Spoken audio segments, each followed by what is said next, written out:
Welcome to another Wargame review from theplayersaid.com. My name's Alexander. And I'm Grant. And today we're taking a look at supply lines of the American Revolution, the Southern Strategy. Not to be confused with supply lines of the American Revolution, the Northern Theater. Yes. This is the Southern Strategy. And that is primarily what the first paragraph of this rulebook is dealing with. Yeah. They're like, we're just calling it the Southern Theater and Northern Theater from now on. Because they changed it up. It went from the Northern Theater to the Southern Strategy. Yeah. So this is the sequel to Supply Lines North. And we played that a number of years ago. I think we played that in 2017. Yeah, long time. And that was one of the first truly operational games that I've played. And what I mean by that is a game where there was a heavy emphasis on supply in a war game. Yes. And you might have guessed that from the title. But that game... Not a secret. I remember we played that game and I struggled with it in the sense that I did not know how to do what I needed to do well. Well, and with a new game, yes, with a new concept, that is not unheard of. Yeah, that stuff was so new to us then. Yeah. And my poor little brain was like on fire trying to do this, and I remember also myself and doing all these things. I remember also sitting there going, what are we doing? But I knew I liked what I was seeing. Yeah. I liked the way it was playing out. I liked the way the supply lines worked. I liked even the combat system, having to use the food or the war material. Yeah, the war supplies get you the dice, and the Patriots have the skirmishing stuff. Yeah, it's cute little bits and pieces in it. But it's a very neat concept. But I think you're absolutely right. It is very. It is very supply heavy, and it's very tied to that. And it's not really as much about the fighting as it is about how you're going to get to the fighting.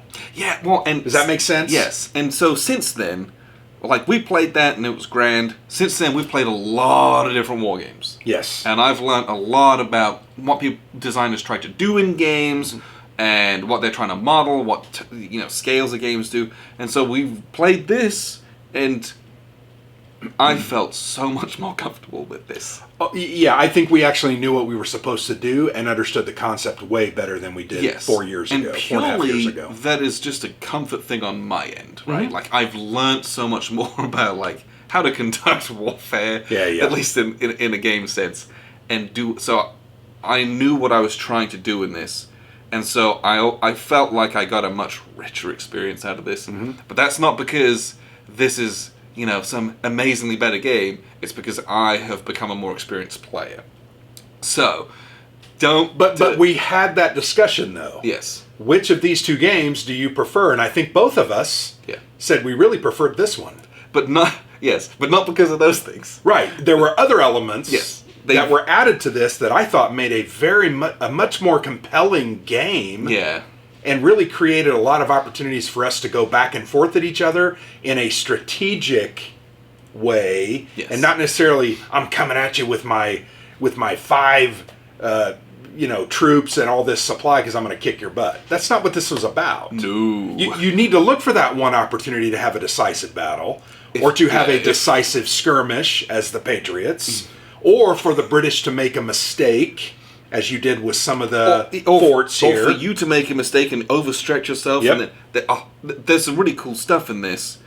But yeah, it's they added things like the partisans in it. Mm-hmm. That's the stuff that I think made me like this game more than the other one. Yeah. Not my I don't know. Someone was like, "Oh, which one do you like better?" And I'm like, "I do like this one better." But it's not because that one's a bad game. It's not. The stuff they added is really cool. I would agree. So, and one further thing, I think that the difference in the Northern Theater and the Southern Theater of the Revolutionary War was really a matter of scale. Yeah, the Southern Theater didn't have the big cities. You didn't have New York. You didn't have New Jersey. You didn't have Philadelphia. You didn't have Boston. You had Charleston. And that was really about it. Now, Savannah was key and some of the others, but really it was about Charleston, and the battles were just different. Smaller scale, less troops. Yes. A little more hit and run, a little more guerrilla, a little more partisan style. Yeah. And they modeled, Amabel modeled those elements in this game perfectly for this part of the Revolutionary War. Yes. The population in the southern states was probably a half of what the northern states, I said states, colonies was probably half or less than half of what it was in the north. And that's why the warfare was different. So to me, capturing those elements and making this an interesting game based on supply was really fascinating to me, and I thought it played out really well. Yes. So this is a 2-player war game. I can't imagine playing this 1-player.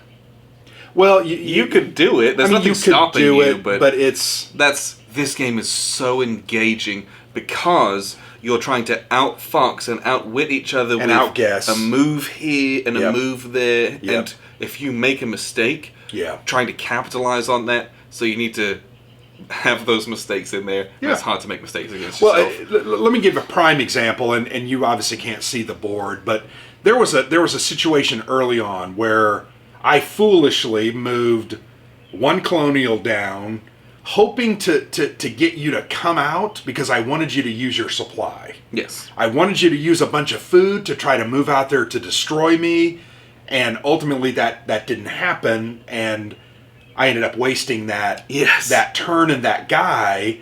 But to me, it was a gambit. Yes. I felt, you know what? I'm going to try and see what this does.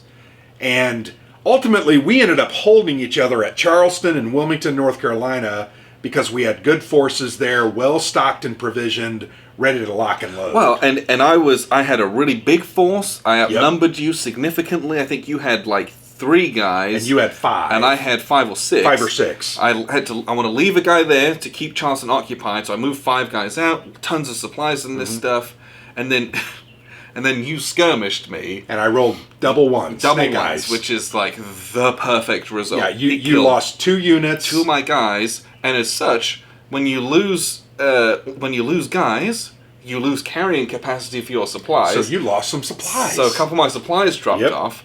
You got to keep your food supplies so you can move, but you want to keep those battle supplies so you can roll dice in battles. So with what I had left, it's a balance. With what I had left, I'd be able to roll 1 die in an offensive combat, and it didn't make sense. And you would have been able to roll 2, and I'm like, And then I was considering. And I also only had 3 guys. And I was also considering digging in, because that would take away one of your hits and ultimately lead to me being able to hold on. So that's what I really enjoyed about this game, that cat and mouse. And I think as you do that by yourself solo, you're not going to be able to have that kind of engagement. It's not as mouth-watering. This stuff... It's still cagey and gamey, and I like that. Yeah. But it's going to be very, very different. Yeah. It can be done, but I think this really is suited for a two-player game. Yes, and I'm so glad that we played this. Because people love these games. Yeah. Right? No, I don't know if as many people have played these as should have. Well, if they haven't, they need to get copies, and you need to find a friend and play these, because these are very enjoyable. And people ask all the time, like, "Oh, this looks really cool." I'm like, "Yes, it is." And here's what I would say to people: it is really interesting, and it's very cool. But I almost kind of felt like a shill, because now I've played this again. I'm like, I don't know. I feel like the game revealed itself to me whilst we were playing this. I finally was like, oh, I know how to do what I'm trying to do, and my decisions were so much more informed. Yeah. And it was, oh gosh, I loved playing this now. Is like how I am now. I'm glad I brought it over, because I think I brought it over several times and we've just not been able to get it played. Yeah, because I'm like, oh, I don't know what I'm doing with these. Yeah. Having said I'm like, oh, yes, so great. Yeah. Absolutely love it. This is it's a race against the clock for the British, because they can lose by having zero political will. Yep. And that will degrade at the end of each turn, 4-year turn, 4-round turn. And so that's slow. That's a lot of time, but it will happen. Yeah. So you are up against it. You have the Brits are trying to take 10 a combination of 10 forts and cities, basically.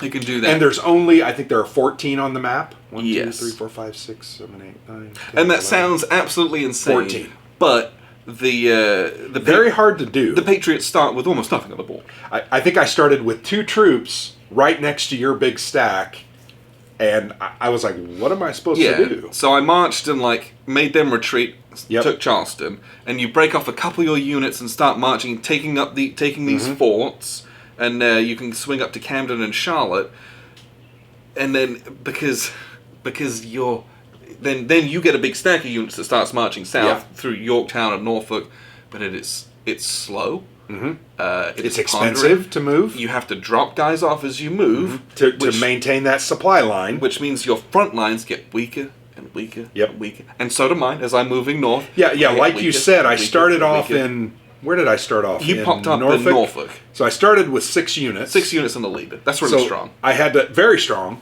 That's a very formidable force in this game. Very. But when I moved south, in order to get supplies generated in Norfolk, I had to leave a guy controlling that. Yep. Controlling it is actually having a guy there. Yeah. So I had to peel off a 1-strength unit to leave it there so that would generate supply. And then you got to leave one in the kind of the wilds area. The countryside, yep. Then one in New Bern. Yep. Then you're so by the time I get down here, I've got 3 units. And all of a sudden, that formidable fighting force is now average. Yeah. It's not as good. And the real key to this game, because Amabel added naval to this game. Yes. The real key to the game, and in our play this week, I was able to really defeat your navy and get it off the board with some amazing rolls. And that completely eradicated that source of tension for me as the Patriots. Yeah. I was not worried about you invading north at all using the ports. You eliminated it. And then it was the 2 winter turns. So it didn't come back. 3 turns without it. Because in this one, you can embark some guys into your navy, and they can sail north, and I can drop off into Yorktown where you have 1 guy or no guys, right? Because you're spread quite thin in this game, right? So you can do this now. If I do that, I'm also weakening myself in the south for your counterattacks. All of it's so great. And on top of all that, you have one of the best parts of this game. Is the partisans. Oh, this it's is fantastic. Entirely new to this. You have the militia and the loyalists, basically. Yes. Is what they are. Yeah, so you've got these in each of the 4 colonies that are represented on this map. There's Virginia, North Carolina, South Carolina, and Georgia. Boxes. Yep. And each player has a pool of mine are loyalists and yours are militia, right? You have a pool and it's kind of fixed of these units, and if you have an army in that colony, you get to put one of your militia from that colony that corresponds to that into the draw cup. And so as you spread out more, you'll get more of those into the cup, which is nice.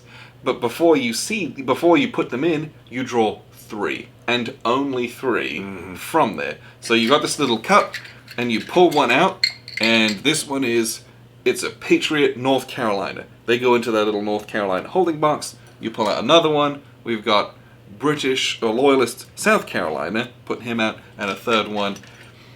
I pulled Loyalist North Carolina, which actually happened. I thought more than not, where one of us drew more of ours than other consistently. You drew a lot of your guys the first couple of rounds, and then it flipped for me where I drew so many because the cup balance changes. Yep. But that's also you're incentivized to spread into as many colonies as you can, so you can keep putting your guys in there so that you're more likely to get them out. How do the Patriots get into Georgia? That's one thing. I'd like to play this again and try to get a better feel for how they can actually get into Georgia, because I'm not sure they can. It's tough. I think it's tough. I don't know.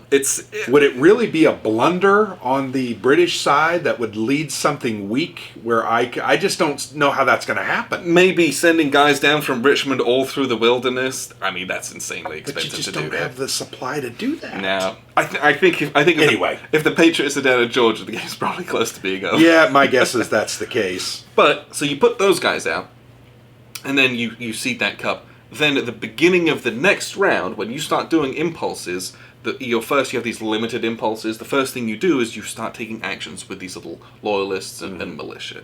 So you can kind of spend one to forage. You just take it out, put it outside the game. Not in the cup. You put it outside the game in your pool. Back into your pool, and you get one food that you can put with an army or anywhere in that colony. You can control in that colony. Yeah.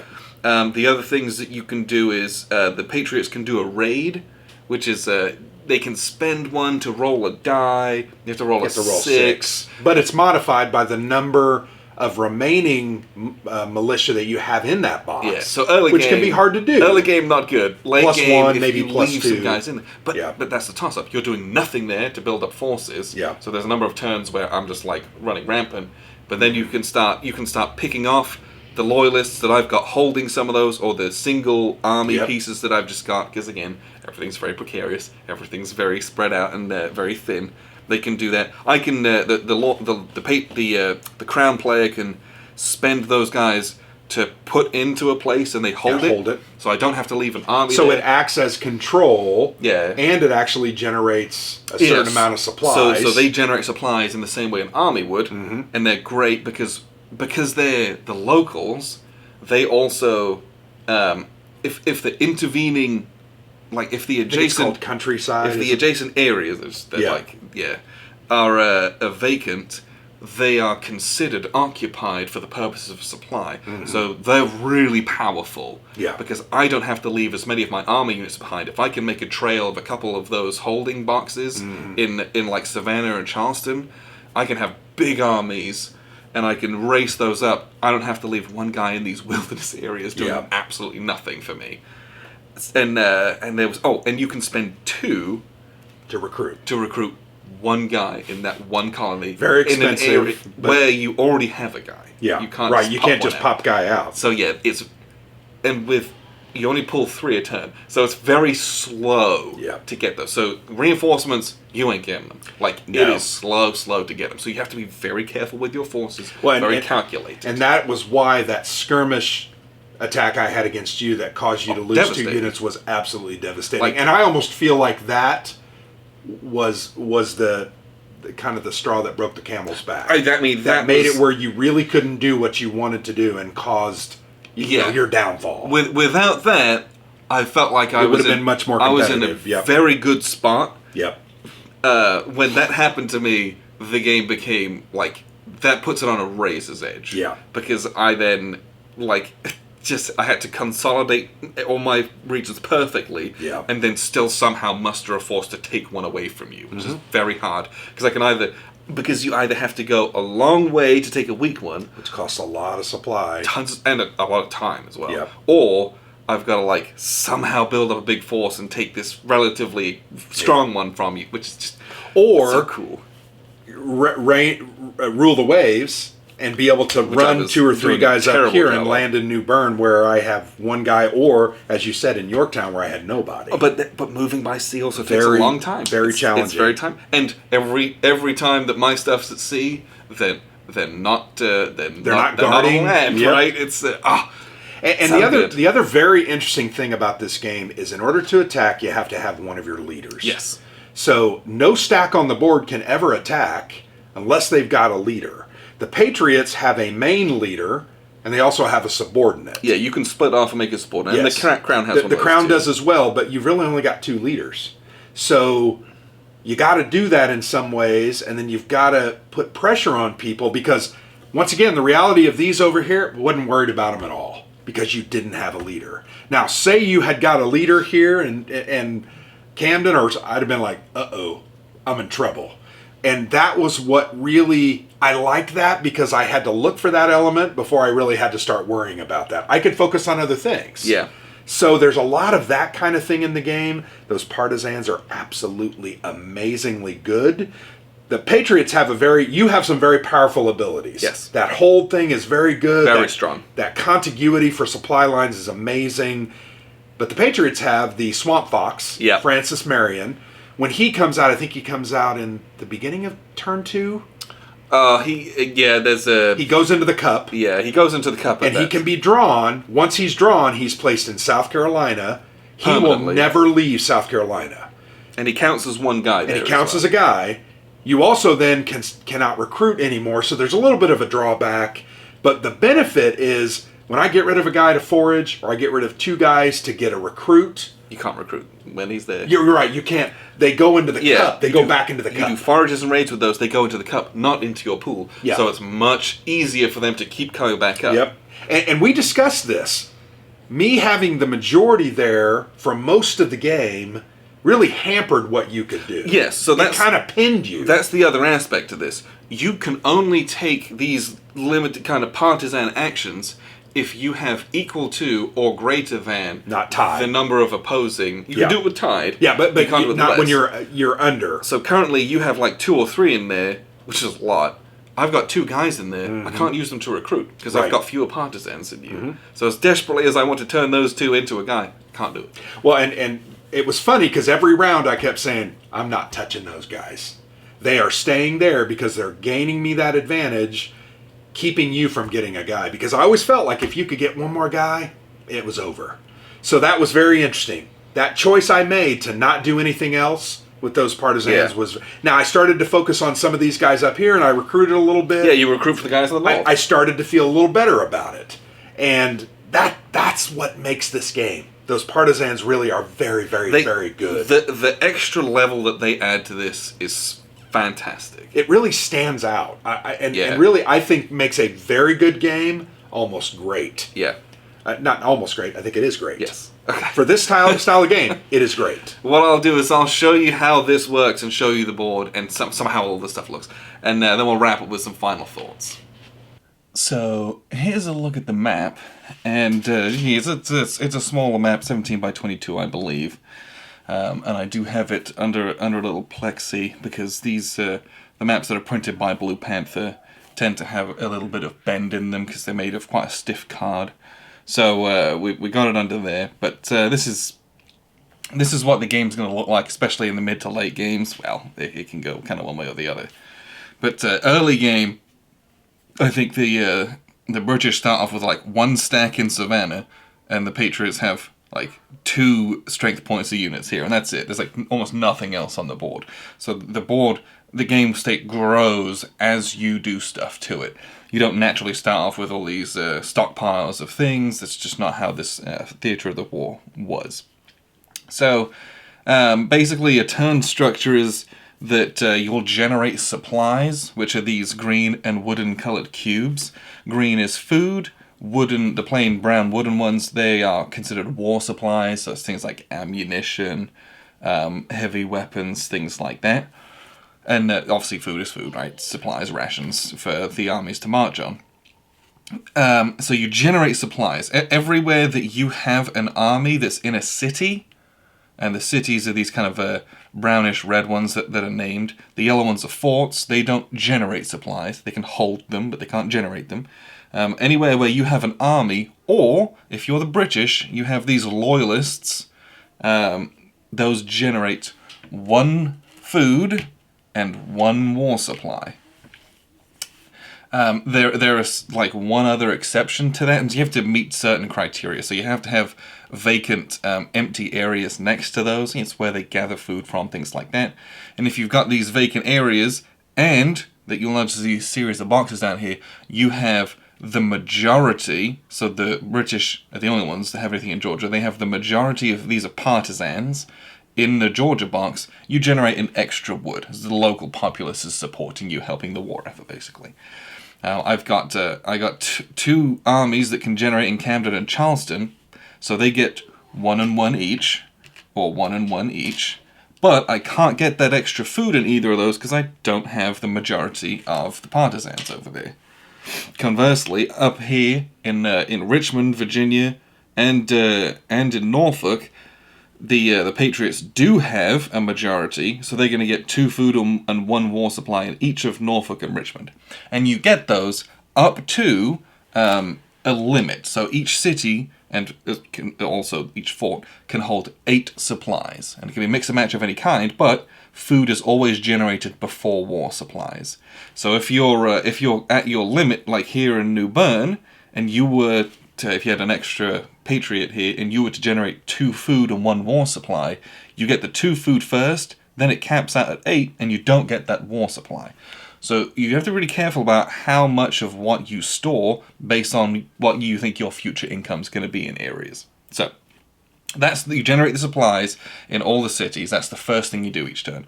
Then from there, you roll off. Each of you rolls a d6 for initiative. One player rolls a 1, one player rolls a 4. The highest roll decides who goes first in a turn, who gets the first impulse. On top of that, you take this, the higher of the 2 rolls, and you go to this pass track, roll a 4, so it's going to go over here. This is the number of passes available in a turn.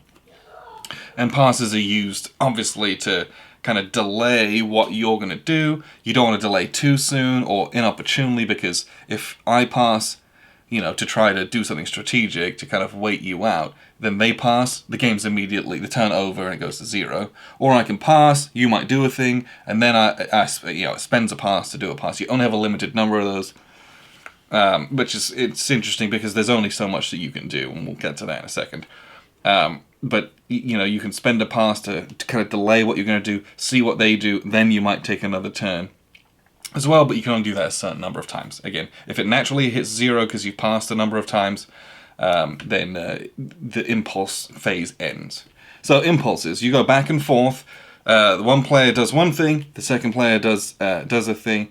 The first impulse of each round is kind of it's not like a minor impulse, but it's a partisan impulse, so to speak. And what you do from that phase is for your limited impulse, you basically only do actions with the partisans.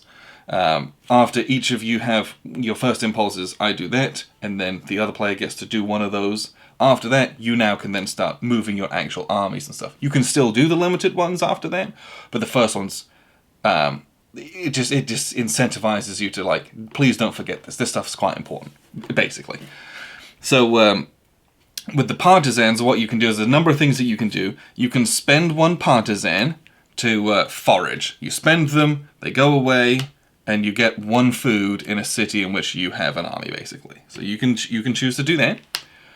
Or you can spend 2, if you have 2, to reinforce. So Grant has 2 here, but he doesn't have any armies in South Carolina, so he can't actually do that. So up here, for example, I've got 2 in Virginia. You can spend 2, again, they go away, and he can then basically get from a 1 strength point to a 2 strength point somewhere, 1 to a 2 over here. Getting forces is very slow going in this game. It's not an easy thing to do. The Patriot player, they have a special action they can do, which is raiding.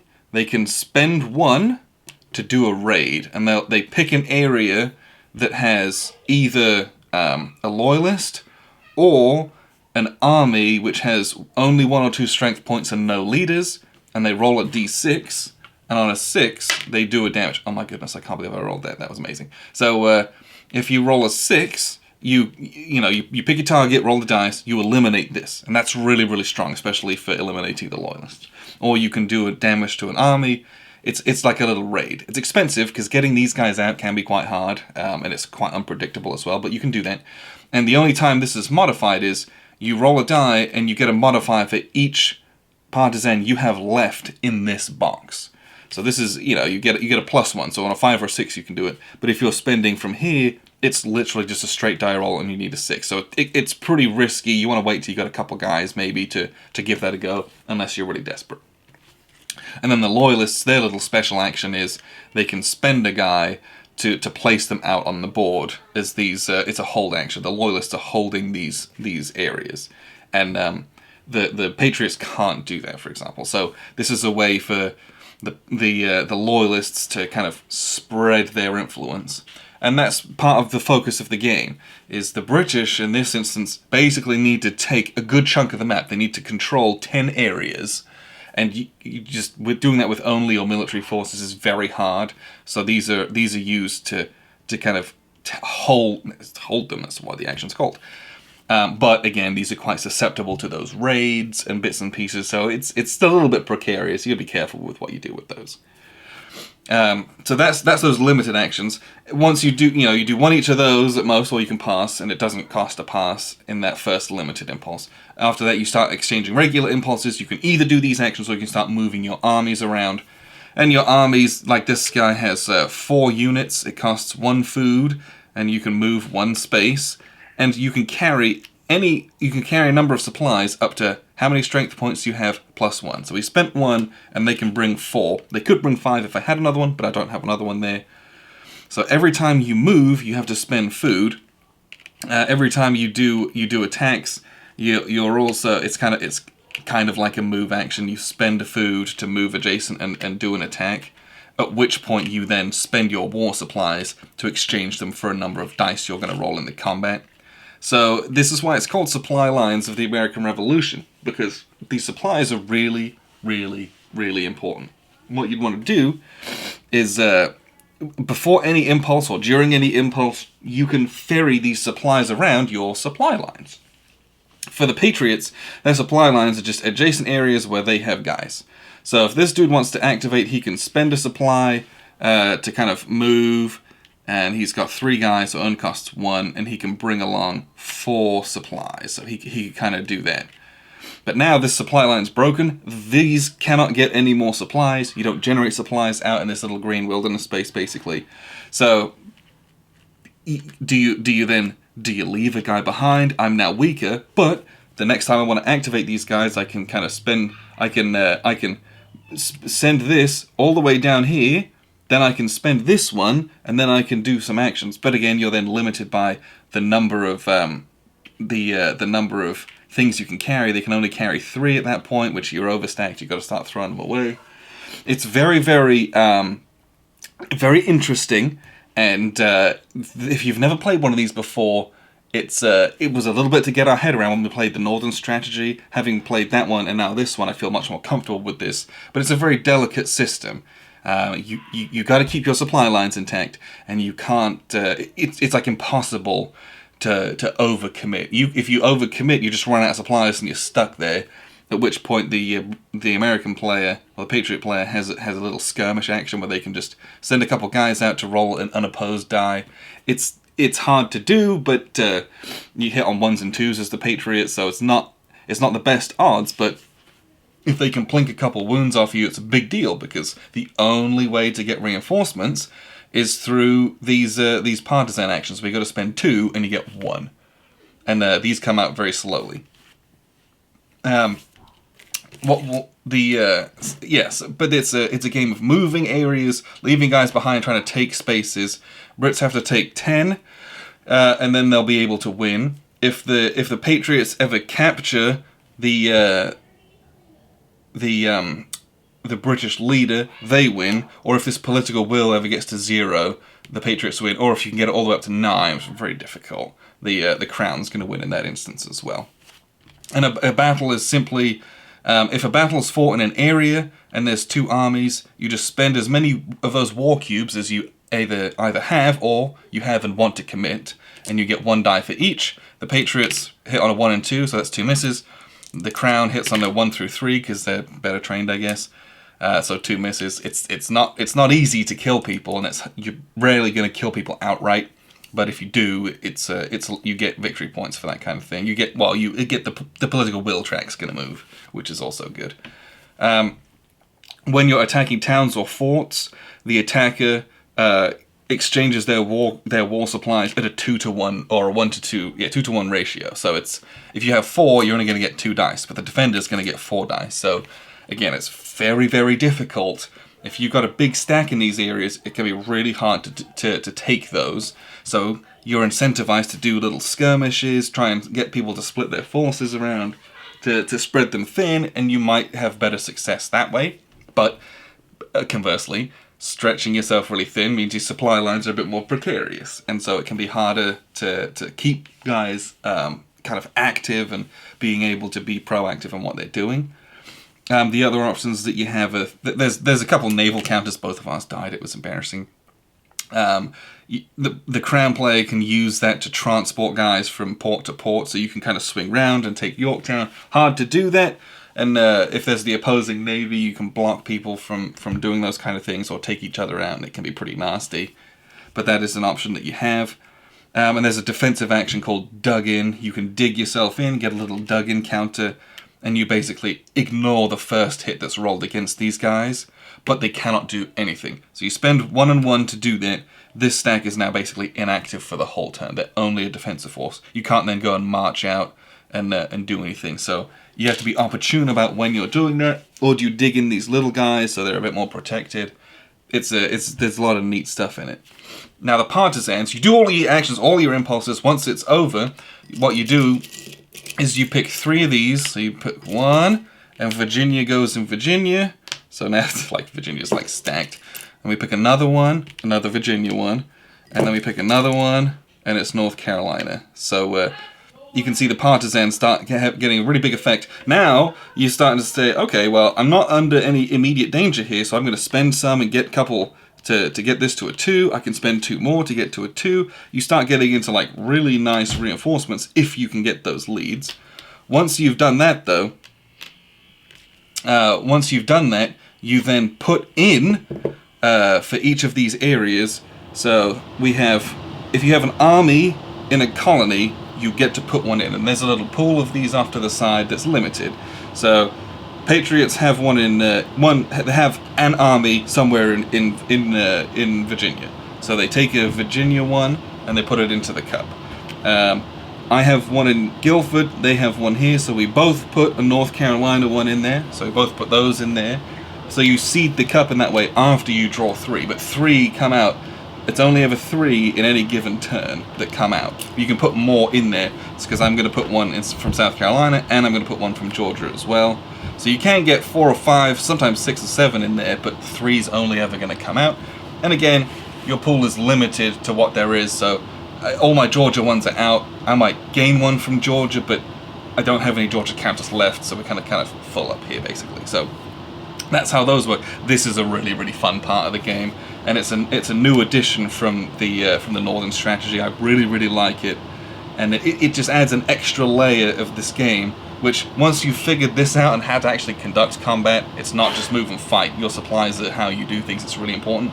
This extra stuff is very, very cool and enables you just to do a couple extra little bits and pieces. So that's how the game works. What we'll do is we'll wrap up with some final thoughts.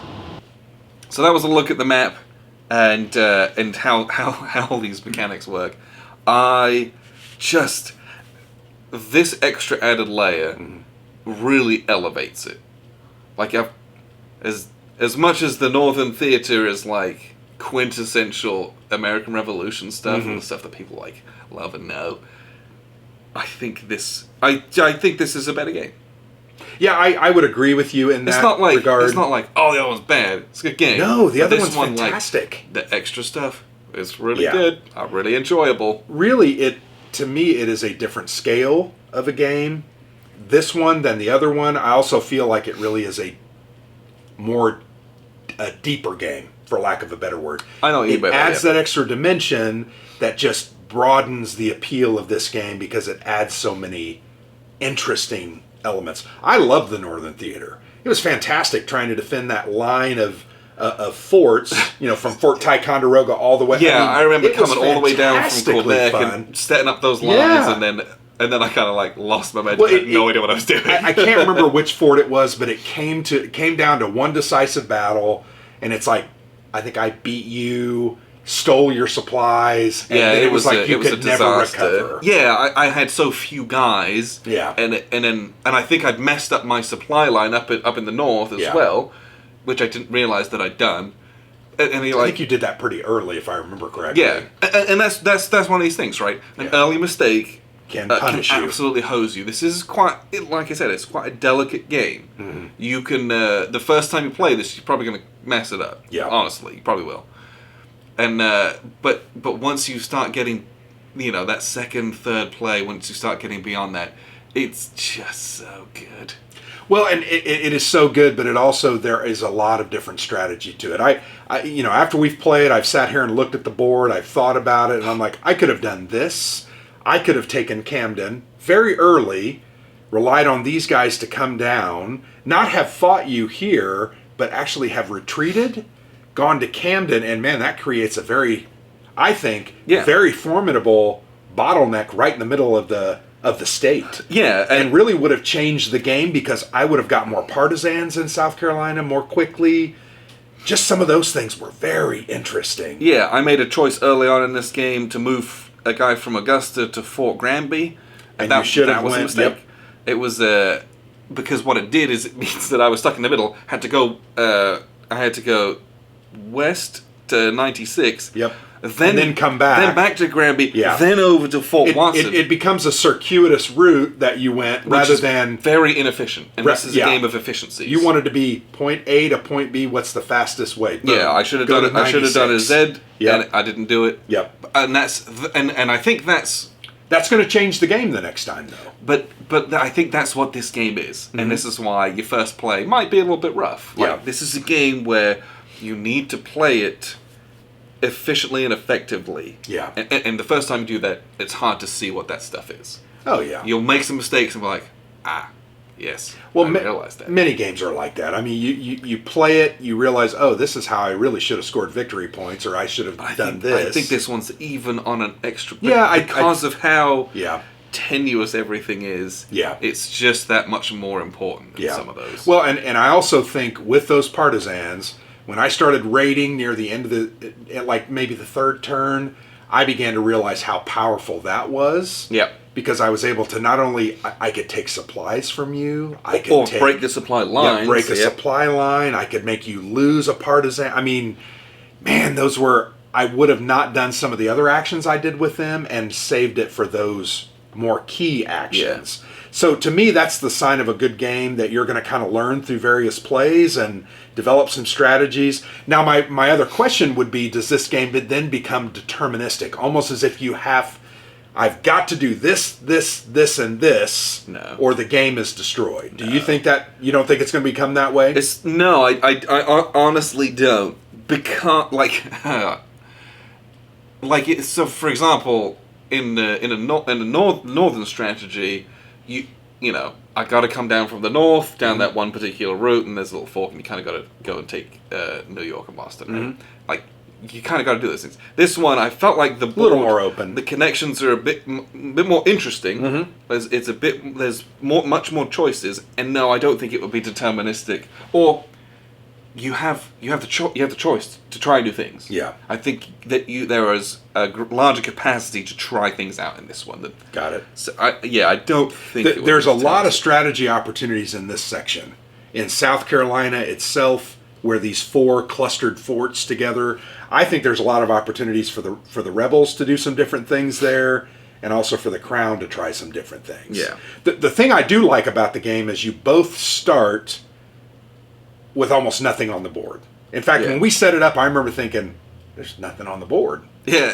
What's going on here? Like, is there something wrong? Is this set up properly? Yeah. I'm like, I swear that's all it says in the rulebook. And once we got to that second turn, and my army kind of spawned up here, I'm like, okay, that makes sense. They did that so it would create some tension at the beginning and really get you to decide which strategy am I going to pursue. You kind of got to lean one way or the other. Yeah. And you start with, very few supplies. You have to set up your network. You got to grow your supplies, basically, and you got to set that stuff up. And the only way you get supply, other than foraging with your partisans, which is not necessarily easy to do, is you've got to have a unit in a city. Got to control cities. Controlling that place. When you control it, you're then going to create 1 war supply and 1 food. If you happen to have the majority of partisan units in that state, colony, sorry, I know that. You're going to generate 2 food and 1 more supply. Yes. And that becomes a race to get that done. So it's another reason why those partisans are so good and so interesting. Yep, they've got to be there, and I almost feel like they're more important to be there and hold the advantage for that kind of thing. But there will come a time where it's like, I need a unit here, and I need it now. I got to discard these two guys and put a unit here. But then as soon as you do that, I now have the advantage, so I'm going to start getting more food supplies. I can start getting my... It's great. It's great. I love that addition to this game. I really, really do. So I really enjoyed this one. If you had held a gun to my head, I would have to say I prefer this one over the Northern Theater. Yeah, but I love them both. I would prefer this one. Yeah, the stuff they've added to it, which is not just, they haven't just tagged it on, right? Yeah. This stuff is historically accurate. It's well thought out and integrated, so it makes a very playable game. Yeah, it's the way to put this theatre into the context that it was, right? Yeah. Because the groundswell of support didn't materialize in reality, and Cornwallis was, he was wrong about... They were like, "Oh yeah, we'll go from the south, and there's all these sympathizers down there," and it just petered out very quickly for them. And so having that in this is excellent, and also it just adds an extra layer to what is already a fun game. Yeah. So, Supply Lines of the American Revolution: the Southern Strategy from Hollandspiele. If you don't know Hollandspiele, get on their website. Yeah. They got a billion good games, and a billion interesting. Well, and more so than that, their games will never leave you wondering, what was that? The designers that they use are very good. They create amazing systems. They create really eclectic systems like this that really make a very playable game. We've played a dozen of their games now, and there's never been one that I haven't enjoyed. Yes. There's been ones I've not gotten.